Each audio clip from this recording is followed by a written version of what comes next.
Assalamualaikum warahmatullahi wabarakatuh. Alhamdulillahi rabbil alamin. Wassalatu wassalamu ala asyrafil anbiya'i wal mursalin Sayyidina wa habibina wa nabiyina wa maulana Muhammadin wa ala alihi wa ashabihi ajma'in. Allahumma arinal haqqa haqqa warzuqna tiba'ah wa arinal batila batilah warzuqna jitinaba wa bti'adah. Sahabat Anas Tahir Channel yang dirahmati oleh Allah, pada kesempatan malam ini saya akan memberikan tanggapan sekaligus meluruskan pemahaman salah satu pemuka Salafi Wahabi, yaitu Ustadz Khalid Basalamah, yang mana kata Ustadz ini mengusap kepala ketika wudhu itu hukumnya sunnah. Di akhir videonya mengatakan hanya sunnah muakkadah. Ini dia video daripada Khalid Basalamah. Yang terakhir, ketika berwudhu ada orang pada saat membasuh kepalanya dia hanya membasuh di keningnya saja. Apa sah sholatnya? Setahu saya sah saja, karena membasuh kepala bagian daripada sunnah. Karena membasuh kepala bagian daripada sunnah, ya, bagian daripada sunnah. Yang merupakan rukun wudhu itu adalah wajah dan tangan sampai siku. Sebagaimana kalau kita tayammum, ya. Yang lainnya sifatnya itu sunnah muakkadah yang lebih kuat dari pendapat para jumhur. Setelah kita sama-sama mendengar video daripada Khalid Basalamah, ketika menjawab pertanyaan dari salah satu jamaahnya mengenai sah tidaknya mengusap sebagian kepala, jemaahnya bertanya apakah mengusap sebagian kepala itu sah. Lalu kemudian Ustadz Khalid ini dengan tegas menjawab, setahu saya sah-sah saja, karena mengusap kepala itu adalah sunnah, sebagian dari sunnah. Untuk menjawab kesalahan ini tentu tidak perlu mendatangkan kitab-kitab hadis, kitab-kitab yang mu'tabarah, karena semua ulama tidak ada yang berselisih faham bahwa mengusap kepala itu adalah wajib. Semua ulama, madhab Maliki, Hanafi, Syafi'i, Ahmad ibn Hanbal, madhab Hanabilah, semuanya mengatakan bahwa mengusap kepala itu adalah wajib. Mengapa? Karena dalam Al-Quran sendiri mengusap kepala itu Allah wajibkan di dalam Al-Quran. Hanya saja paling yang ada itu palingan tata caranya. Kalau menurut Imam Malik semua kepala. Kalau menurut Imam Hanafi seperempatnya kepala. Tidak semua kepala. Kalau menurut Imam Syafi'i 3 helai pun cukup. Menurut madhab Syafi'i, sebagian kepalanya. Madhab Hambali, semua kepala. Jadi caranya, perihal kewajiban mengusap kepala itu sudah jelas qat'i dalam Al-Quran itu. Bahwa mengusap kepala itu adalah wajib. Karena ini fardhnya wudhu, bukan fardhnya tayammum. Iya, kalau tayammum famsahu biwujuhikum wa aydiyakum ilal marafiq. Kalau tayammum berbeda dengan wudhu. Ini saya rasa bukan karena lupa atau salah. Kalau salah bisa ditolerir. Tapi ini menjawab pertanyaan jamaah. Harusnya kalau menjawab pertanyaan itu sudah disiapkan terlebih dahulu, kan begitu. Inilah kadang keteledoran daripada ustadz-ustadz sekarang. Semua pertanyaan yang ada dijawab. Seakan-akan dia itu sudah menjadi kamusnya ilmu. Semua pertanyaan bisa dijawab. Dan parahnya lagi, setahu saya, hukum dijawab dengan setahu saya. Apakah ini tidak fatal?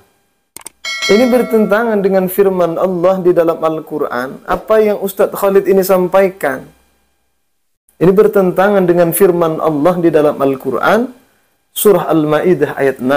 Allah Subhanahu wa Ta'ala dengan sangat jelas di dalam Al-Quran berfirman, A'udzu billahi minasyaitonir rajim. Bismillahirrahmanirrahim. Ya ayyuhalladzina amanu idza kumtum ila sholati faghsilu wujuhakum wa aydiyakum ilal marafiqi wamsahu bi ru'usikum wa arjulakum ilal ka'bain. Allah berfirman, wahai orang-orang yang beriman, ketika kalian hendak mendirikan salat, faghsilu wujuhakum, maka basuhlah wajah-wajah kalian, wa aydiyakum, dan tangan-tangan kalian,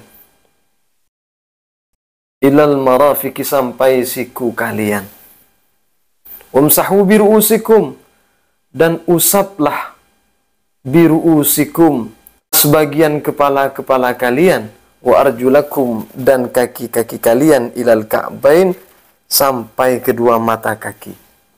Ini sangat jelas kalau yang diwajibkan oleh Allah di dalam Al-Quran ketika kita hendak mendirikan sholat, kita diperintahkan untuk membasuh muka satu. Wamsahu biwujuhikum wa aydiyakum, dan tangan-tangan kita. Tangan kita ilal marafiq, sampai kepada siku. Wamsahu biru'usikum, kepala kita, usaplah kepala kita. Maka di sini ada perbedaan pendapat biru'usikum. Kenapa imam yang 4 ini berbeda pendapat? Karena kalau menurut Imam Syafi'i dan Imam Abu Hanifah, bahwasanya di sini ibadnya ini adalah litaba'id, sebagian, bermakna sebagian kepala kalian. Berbeda dengan Imam Malik dan Imam Ahmad ibn Hanbal, seluruh kepala. Hanya tata caranya para ulama mazahib itu berbeda. Kalau masalah kewajibannya itu sudah mufaqqat semua, sudah dijelaskan di dalam Al-Quran soalnya. Kok bisa Ustadz Khalid ini menjawab bahwa membasuh kepala itu setahu saya sunnah? Dari mana narasi itu? Kalau tidak diduruskan pemahaman-pemahaman seperti ini kan jelas menyimpang dari Al-Quran, menyimpang dari pemahaman para ulama. Setahu saya membasuh kepala itu sunnah. Dari mana itu? Di kitab apa itu?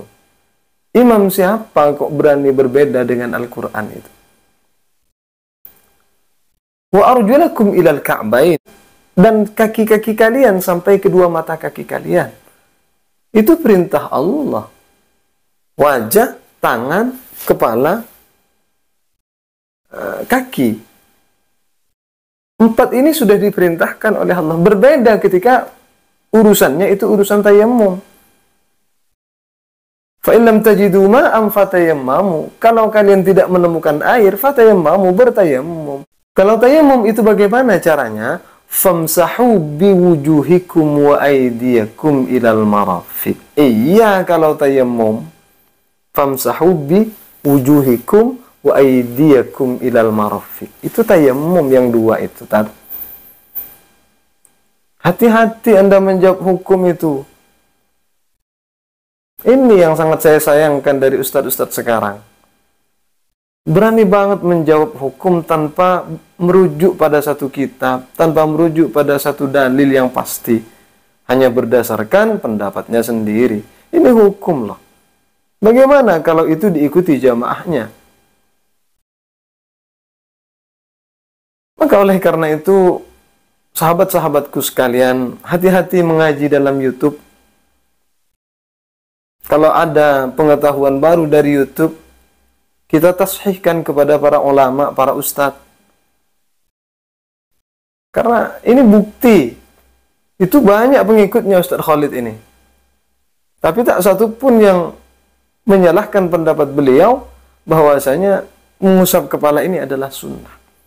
Ini ngawur, sangat ngawur ini. Semoga ini menjadi ilmu yang bermanfaat untuk kawan-kawan yang bukan dari golongan Salafi Wahabi, juga yang dari golongan Salafi Wahabi. Semoga ini bermanfaat. Ini saja yang bisa saya sampaikan, kurang lebihnya mohon maaf. Hadza minni wal 'afwu minkum. Assalamualaikum warahmatullahi wabarakatuh.